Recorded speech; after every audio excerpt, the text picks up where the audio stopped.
सदना की कथा सुनी, उल्टा के तलवार चलाने को सुना, नंदभद्र ब्राह्मण का तप का उद्देश्य सुना और कीड़े में से बने हुए मैत्रेय ऋषि का उपदेश सुनकर वो ब्राह्मण तप से निवृत्त हुए ये भी सुना।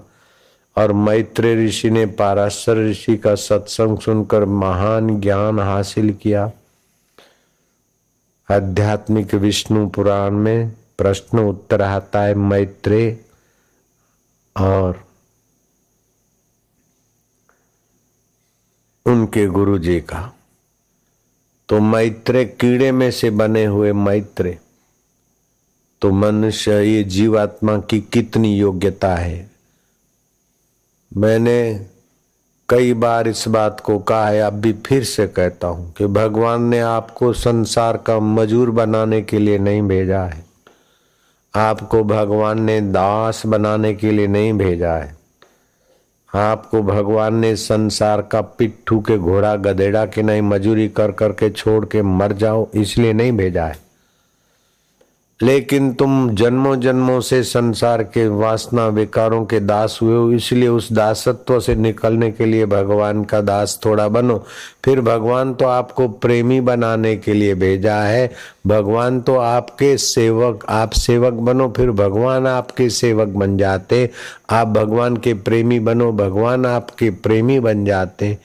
अरे भगवान तो आपको स्वामी बनाने को भी राजी है, बाप बनाने को भी राजी है। तुम मनुष्य अपनी योग्यता देखो, आप भगवान के सखा बन सकते, मित्र बन सकते, प्रेमी बन सकते, भगवत तत्व के ज्ञानी बन सकते, भगवान के माई बाप बन सकते हो।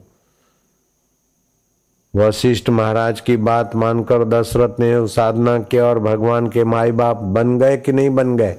दशरथ और कौशल्या, यशोदा और नंद बाबा भगवान के माँ बाप बन गए, देवकी और वसुदेव। तो भगवान तो बेटा बनने को भी राजी है, शिष्य बनने को भी राजी, सखा बनने को भी राजी है, सेवक बनने को भी राजी, गुरु बनने को भी राजी है, मित्र बनने को भी राजी है। तुम्हारे में कितनी योग्यता है, ये भगवान है कि नहीं उसका निर्णायक शक्ति भगवान ने आपको दे रखी।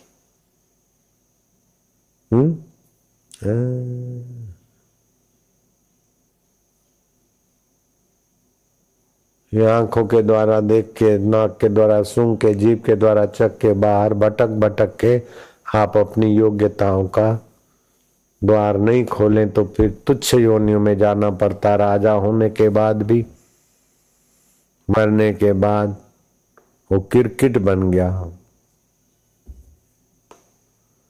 राजा मृग किरकिट बन गया है, राजा अजगर बन गया है। अजनाब खंड था इस देश का नाम, जिसने अच्छा राज्य किया भरत ने तो भारत नाम पड़ा। ऐसा भूतपूर्व का भरत राजा हिरण में मन चला गया, दूसरे जन्म में हिरण बना। ये भागवत में कथा आती। आप छोटी छोटी चीजों में अपने मन को चिपकाओ नहीं। आप न काम में चिपको, न क्रोध में सटो, न लोभ में सटो, न मोह में बटो, न चिंता में चूर हो, न अहंकार में उलझो। यहाँ कोई आपका स्थायी नहीं है, यहाँ तो कमल के पत्ते पर पड़ी हुई पानी की बूंद।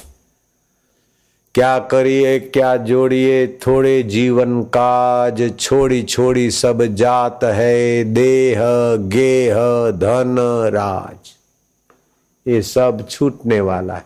कार्यालय में ऑफिस में जाते हैं ना नौकरी करने, तो पता है कि ये ऑफिस घर में नहीं आएगी, ये कार्यालय का बेंच और कुर्सियां घर नहीं ले जाएंगी, ये काम करने के लिए मिला है। ऐसे ही ये शरीर भी एक कार्यालय है, जीवात्मा को परमात्मा प्राप्ति का काम करने के लिए मिला है। सोहम नाद सुनने के लिए मिला है, सोहम अनुभव करने के लिए मिला है। आप कौन से घर में बैठे हो?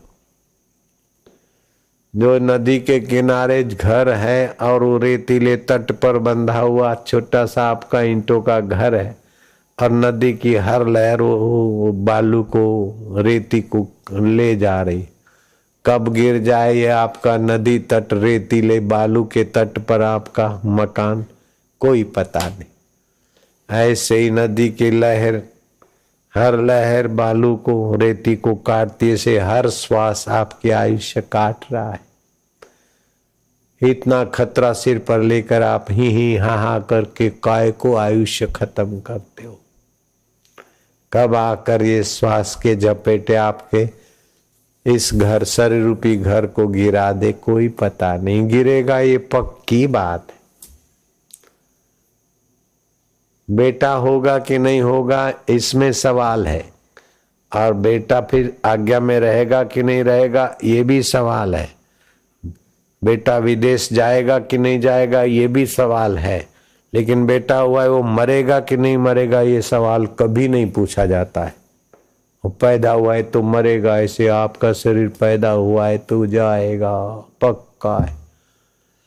तुम विदेश जाओ कि नहीं जाओ ये पक्का नहीं है। अगले साल सत्संग में आओ कि नहीं आओ ये पक्का नहीं है।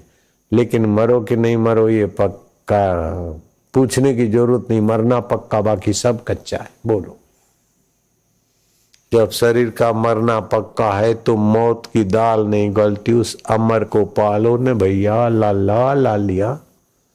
सोहमनाद जगाओ सतगुरु, ज्योत से ज्योत जगाओ, मेरा अंतर तिमिर मिटाओ। कनाडा वाले सुन रहे हैं, अहमदाबाद, मुंबई, वॉशिंगटन वाले भी सुन रहे हैं, सैन फ्रांसिस्को वाले, न्यू जर्सी वाले वीडियो कॉन्फ्रेंस से सुन रहे हैं। वीडियो ऑडियो से कहीं कहीं लोग क्या क्या सुन रहे हैं। बस इन वचनों को पक्का कर। कसाई के यहाँ कुशलता नहीं है, धर्मात्मा के यहाँ धार नहीं। धर्मात्मा को भगवान प्रेरित कर देते महात्मा के पास जाने को, और महात्मा के हृदय में भगवान ज्ञान स्वरूप से छलक छलक के हमें अपने आत्मा के तरफ बुलावा दे रहे हैं। संत की वाणी भगवत सत्ता से प्रेरित होकर आती, उसका आदर करते तो सत्संग हो जाता है। सामान्य आदमी बोलता है तो लेक्चर, भाषण और बातचीत होती है, और संत बोलते हैं तो सत्संग हो जाता है। कैसी कृपा लीला है।